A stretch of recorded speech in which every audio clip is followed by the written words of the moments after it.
আসসালামু আলাইকুম। কেমন আছেন সবাই? আশা করছি ভালো আছেন। চলে আসলাম নতুন একটা ব্লগ নিয়ে। এই ব্লগে আমরা যাচ্ছি উইলসন্স প্রমনটারিতে। উইলসন্স প্রমনটারিতে 3 রাত থাকবো এবং সাথে এর আশেপাশের জায়গাগুলো ঘুরে দেখব। যাওয়ার পথে ওয়েস্টগেট ব্রিজে সিটি দেখা যাচ্ছিল, সেটাই আপনাদের সাথে শেয়ার করলাম। আজকের আবহাওয়াটা অনেক বেশি ক্লাউডি, কিন্তু কোনো বৃষ্টি ছিল না, তেমন একটা উইন্ডও ছিল না। যাওয়ার পথে একটু ফ্রুটস খেয়ে নিচ্ছিলাম। বাসা থেকে ফ্রুটস একটা বক্সে ভরে নিয়ে এসেছিলাম। যদিও নাস্তা করে বের হয়েছি, সকাল 8:30টার দিকে বাসা থেকে বের হয়ে গিয়েছি। আমাদের টার্গেট যে উইলসন্স প্রমনটারিতে যাওয়ার আগে আমরা অন্য কোনো এক জায়গায় ঘুরে যাব। আমরা যে এয়ারবিএনবিটা ভাড়া নিয়েছি সেটা উইলসন্স প্রমনটারি থেকে একটু দূরে ভেনাস বেতে। সেখানে আমরা যে থাকবো আজকে আর উইলসন্স প্রমনটারির কোনো জায়গায় ঘুরবো না, কারণ আমাদের যে আজকে চাবি পিক আপ করতে হবে, তারপরে হচ্ছে যে বাসার উদ্দেশ্যে যেতে হবে। যেখান থেকে আমরা চাবি পিক আপ করবো সেখান থেকে আমাদের এয়ারবিএনবিটা প্রায় 10-15 মিনিট দূরে। তাই আর আজকে অন্য কোথাও যাব না, যেহেতু ড্রাইভ করে টায়ার্ড থাকবো। যাওয়ার পথে এই একটা এরিয়া পড়লো। এরিয়াতে সবগুলো বিল্ডিংয়ে প্রায় পুরানো ধাঁচের, মানে দেখে মনে হচ্ছিল পুরান আমলের মেলবোর্নে চলে এসেছি। সেটাই আপনাদের সাথে শেয়ার করছি এখন।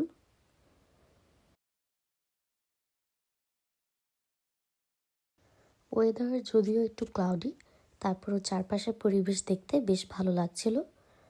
যদি আজকে সূর্য থাকতো তাহলে কিন্তু এই পরিবেশগুলো দেখতে আরও বেশি সুন্দর লাগতো। অ্যাকচুয়ালি অস্ট্রেলিয়ার চারপাশ এত বেশি সুন্দর যে আপনি মুগ্ধ হয়ে চারপাশে তাকিয়ে ঘন্টার পর ঘন্টা সময় কাটিয়ে দিতে পারবেন। এই যে কিছু গরু ছাগল দেখা যাচ্ছিল, একটা মাঠ পড়েছিল, তারপরে একটা ছোট নদীর মতো ছিল, তার উপর একটা ব্রিজ। তো ব্রিজটা ক্রস করার সময় আমার অনেকটা বাংলাদেশের কথা মনে পড়ছিল। বাংলাদেশেও এরকম ছোট নদী বা ছোট খাল নালা, এগুলোর উপরে কিন্তু এরকম ছোট ছোট ব্রিজ থাকে, যেগুলোর উপর দিয়ে যাওয়া লাগে গ্রামের দিকে গেলে আর কি। তো অনেকটা বাংলাদেশ ভাইব লাগছিল এখান দিয়ে যাওয়ার সময়। একটু আগে আমি একটা কথা বললাম যে গরু ছাগল দেখা যাচ্ছে, অ্যাকচুয়ালি ছাগল দেখা যাচ্ছিল না, গরু দেখা যাচ্ছিল। হঠাৎ করে মনে পড়লো। অ্যাকচুয়ালি আপনি যখন অস্ট্রেলিয়াতে এরকম কান্ট্রি সাইডের দিকে যাবেন, এরকম বিশাল বিশাল মানে বড় বড় মাঠ দেখতে পাবেন এবং সেখানে এরকম গরু, ভেড়া, ঘোড়া এগুলো হচ্ছে দেখা যাবে। প্রচুর পরিমাণে গরু দেখা যায় অস্ট্রেলিয়াতে এরকম কান্ট্রি সাইডের দিকে গেলে। এই রাস্তাটায় দেখেন যে সাইডে কিন্তু গ্রিন কালারের একটা ওয়ালের মতো দেখা যাচ্ছে। এটা দেওয়া হয়েছে যাতে আশেপাশে নয়েজটা না যায়। এই যে এখানে আবার ব্লু কালার দিয়ে দেয়া। এরকম বিভিন্ন জায়গায় গেলে দেখবেন যে সাইডে হচ্ছে যেরকম বিভিন্ন কালারফুল একটা ব্যারিকেড দেয়া, যাতে অন্য এরিয়াতে বা আশেপাশে যাতে এখানে গাড়ির শব্দগুলো না যায়, এই জন্য এভাবে দিয়ে রাখে। যাওয়ার সময় ভিউটা অনেক বেশি সুন্দর ছিল, মানে দেখেই মুগ্ধ হয়ে যাচ্ছিলাম। মনে হচ্ছিল সামনে না জানি আরও কত সুন্দর জিনিস আমাদের জন্য ওয়েট করছে। অ্যাকচুয়ালি আমরা যে সৌন্দর্যটা চোখে দেখি সেটা কিন্তু আমরা ক্যামেরাতে আনতে পারি না।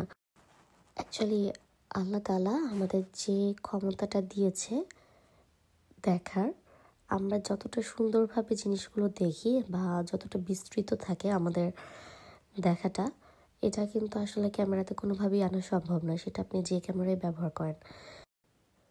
ওয়েদার যেরকম ক্লাউডি ছিল, মনে হচ্ছিল এই বুঝি বৃষ্টি আসবে। তাই খালি দোয়া করছিলাম বসে বসে যাতে কোনোভাবে বৃষ্টি না আসে, কারণ বৃষ্টি হলে কিন্তু বাইরে নেমে ঘোরাঘুরি করা যায় না। বৃষ্টিতে একমাত্র ঘোরা যায় শপিং মলে।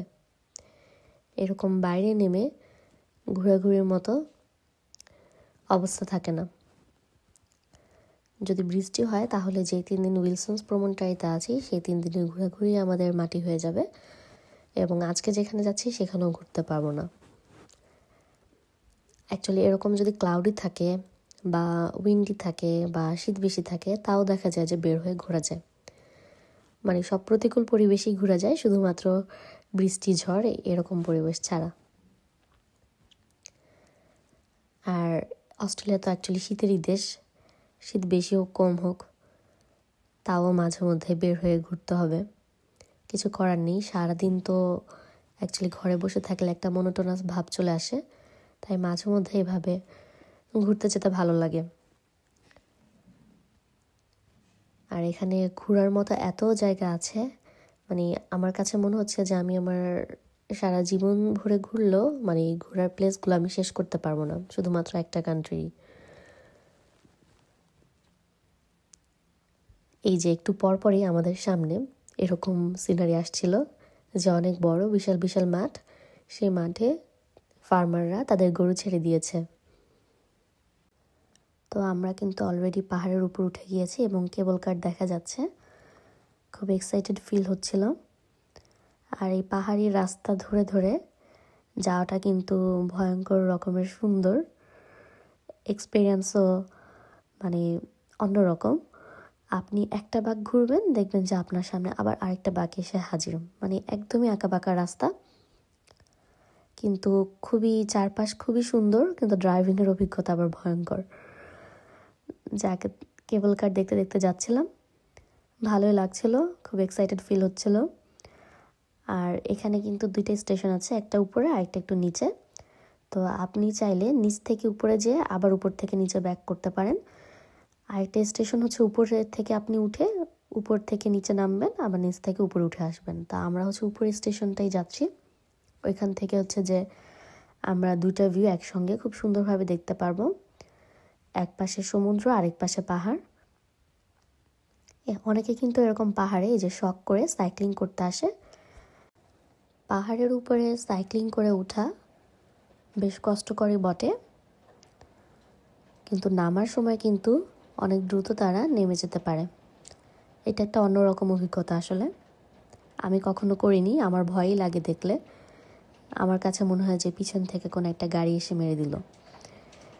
কিন্তু আসলে এখানে সবাই ট্রাফিক রুলস অনেক ভালো মানে, সো সবসময় দেখি সাইক্লিস্টরা ভালো নিরাপদেই থাকে। আর এই পাহাড়ি রাস্তায় কেউ কাউকে ওভারটেক করে না, দেখতেই পাচ্ছেন যে দুইটা কন্টিনিউয়াস লাইন মাঝ বরাবর আছে। কিন্তু বাংলাদেশ হলে তা আসলে দেখা যায় যে এই রুলসটা মানে না। তো এখানে আরেক পাশে একটু উপরে উঠতেই সমুদ্র দেখা যাচ্ছিল গাছের ফাঁক দিয়ে। দেখছিলাম আর অবাক হচ্ছিলাম যে আল্লাহ তাআলার কি সুন্দর সৃষ্টি, তাই না?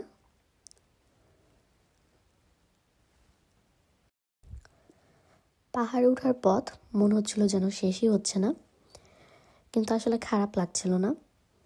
মানে যত উপরে উঠছিলাম, মানে সমুদ্রের সৌন্দর্য মনে হয় আরও বেশি বেড়ে যাচ্ছিল, ভিউটা আরও বেশি সুন্দর লাগছিল।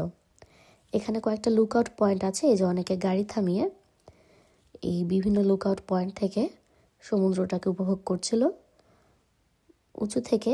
কিন্তু সমুদ্র দেখার মজাই একটা অন্যরকম আলাদা। আবার এখানে ক্যাঙ্গারু সাইন দেওয়া আছে, অর্থাৎ এই পাহাড়ি এলাকায় ক্যাঙ্গারুরা পাস করে, তাই ওদেরকে দেখলে গাড়ি স্লো করে দিতে বলে। অনেক সময় দেখা যায় গাড়ি স্লো করলেও তারা রাস্তা থেকে সরে না, খুবই ডেঞ্জারাস কিন্তু যখন এরকম ওয়াইল্ড লাইফ রাস্তা পারাপার হয়। আমরা এসে পড়েছি আমাদের কাঙ্ক্ষিত গন্তব্যে, আর্থার স্ট্রিট ইগলে। এই যে এখানে যে ইগল লেখা আছে এই জায়গা থেকেই কিন্তু আমরা উঠব, টিকিট কালেক্ট করব। এখানে একটা রেস্টুরেন্টের মতো আছে, যেহেতু হালাল না আমরা খাবো না। হালাল পেলে সব জায়গায় আসলে খাওয়া যায়, এটা আমাদের জন্য অনেক বড় একটা সমস্যা। এই যে এখানে কিছু ল্যান্টার্ন আছে, এটা কিন্তু ইগলের প্রতিকৃতি, আরও অন্যরকম জীবজন্তুর প্রতিকৃতি ছিল আসলে। তো এগুলো রাতের বেলা নাকি আলো জ্বলে, রাতের বেলার ভিউ আবার অন্যরকম সুন্দর।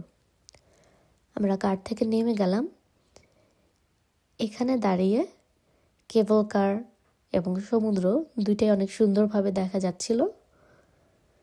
মানে এই জায়গাটা অনেক বেশি সুন্দর